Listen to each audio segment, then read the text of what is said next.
When I was in 8th grade, I made the basketball team, and of course, junior high school, I was on the JV team, and I was the 6th man. So I got to play, I just didn't get to play the whole game. And so the first game of the year that we were going to play in front of the whole student body, oh, I couldn't wait. Yeah. I was ready to get in the game. I wanted to play in front of all my school friends. It was 9 a.m. in the morning in front of the whole school. And in those days, we didn't have drill teams. We had pep squads. And the girls all dressed up in their cute little outfits, and they had their pom-poms. And, you know, it was just like a drill team in the stands, right? What we would all think of a drill team today. Well, they called them pep squads. So I finally get my chance. I get in the game, man. I'm fired up. I'm guarding my guy. And I'm over here, and here's the drill team here, and we're guarding him, and I foul him right there. Now, this would have been in 1971, maybe, 1970. And back in those days, if you had a foul called on you, you had to raise your hand. And if you didn't raise your hand, it was a technical. Well, I'm standing in front of all these girls at the school. I'm in 8th grade. I don't have any hair under my arm, right? So the ref's blowing the whistle and pointing at me, you know, foul, 21. And I'm looking at him like, I know. And he's like, 21 foul. And I'm looking at him. Finally, he goes, technical, you know. Because I wasn't going to raise my hand in front of all these girls with no hair under my arm. So I'm not doing so well in front of the home crowd, right? And so we line up, and I'm one of the taller guys, so I'm under the basket, and they shoot the technical, and now he's going to shoot 1 and 1, and he misses the first one, so I go up and get the rebound, I come back down, and I look around, and go right back up and score 2 points for the other team. Yeah. That was my debut in front of the whole student body. I could not wait to get in the game, but when I got in there, it just didn't go quite so well. Haven't you found that to be true with Premier? You sign up as a new jeweler, or you become a leader, and you're all excited about this new business. You can't wait to get in the game. You get in the game, and it doesn't go quite the way you expected it, and now you're just kind of going, where do I go from here? Well, I'm going to talk to you because we've got to, if we're going to get in the game, there's 4 areas that we have to make sure are in the game. And the first one is you got to get your head in the game. If you're going to succeed in Premier, you've got to have your head in the game. Now, ladies, you are the president of your business. You're the CEO of your business. And your head has got to be in this game. Do you agree or disagree? Agree. You got to clean out, if you're from the rural communities of Michigan, you got to clean out your skeptic tank. Somebody got it. Jim got it. You got to clean out that skeptic tank. Your head has got to be in the game, and you got to focus. Here's what you have to focus on: right thinking. Get your head in the game. Focus on right thinking, because what we believe is going to determine what we get out of this business. What we think about is going to determine what we do in this business. And I'm going to tell you, for most of us, we let the twins of destruction, I always call them twin sisters of destruction. I don't know why I call them sisters, so they're just twins of destruction, fear and worry, take us out of our game. Haven't you found that to be true? Forget everything and run. That's what we most of the time do. We forget everything and run. But we ought to think of it as false evidence appearing real, because fear, really, they tell us most of the things we fear very seldom come true. But watch this. Fear is a vicious cycle. Fear leads to inactivity.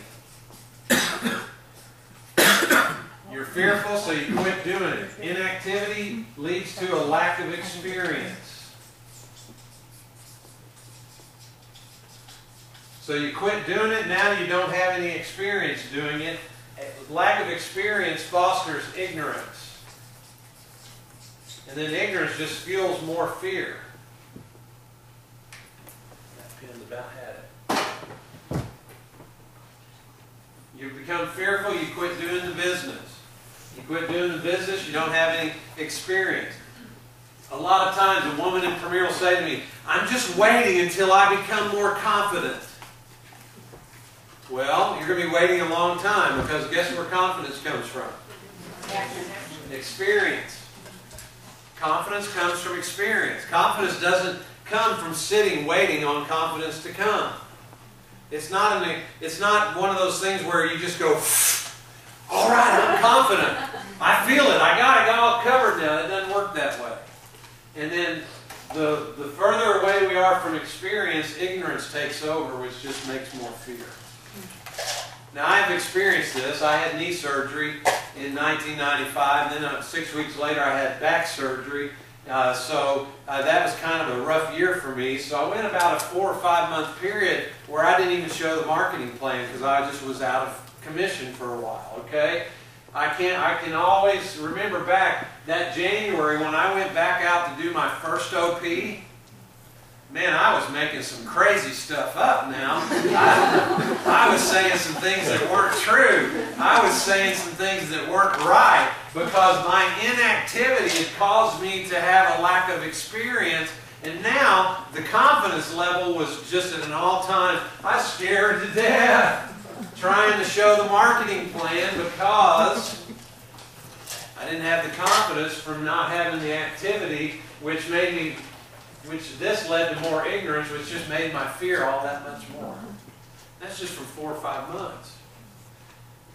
You know why some of our girls struggle in Premier? They're doing 1 show a month. And when the 1 show cancels, now they've gone 2 months without having a show. And so they're constantly, because of inactivity, starting over, and because of the inactivity, they don't have any experience. So they feel ignorant about their business, which means they're that much more fearful. That the only way they're going to get out of this is they've got to, 1, believe that they can do it. 2, they got to go do something, take some action, right? And then they're going to develop their confidence through the experience.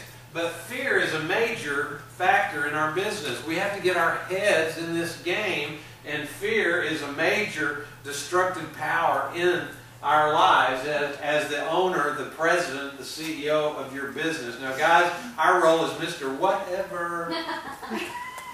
You know, whatever they need, that's what we do. Whatever it takes, that's what we do. But girls, you're the president, you're the CEO. You have to believe that this is good for you. You have to believe you can do this. You have to believe that this business works. If you don't believe it, you're not going to do well. Even in this economy, have we heard, any of you heard jewelers saying, well, I just feel bad asking people to have a show for me because I know right now people just don't have any money. Has anybody heard people say that? Yeah. Those are jewelers who aren't going to make it. You know why? Because they are believing a lie.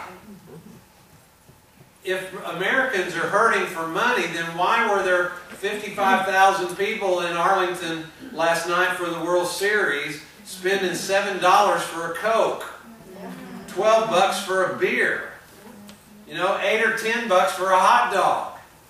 I don't get that. And then yesterday afternoon there were 100,000 people at the Cowboys Stadium just a mile across the parking lot, all on the same day. What's wrong with the economy? The economy is struggling, but people still have money.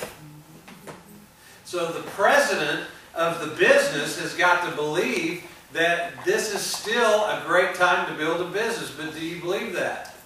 You have to have your head in the game. Now, I know I'm talking to the choir. Y'all are the chosen group to come for a retreat like this.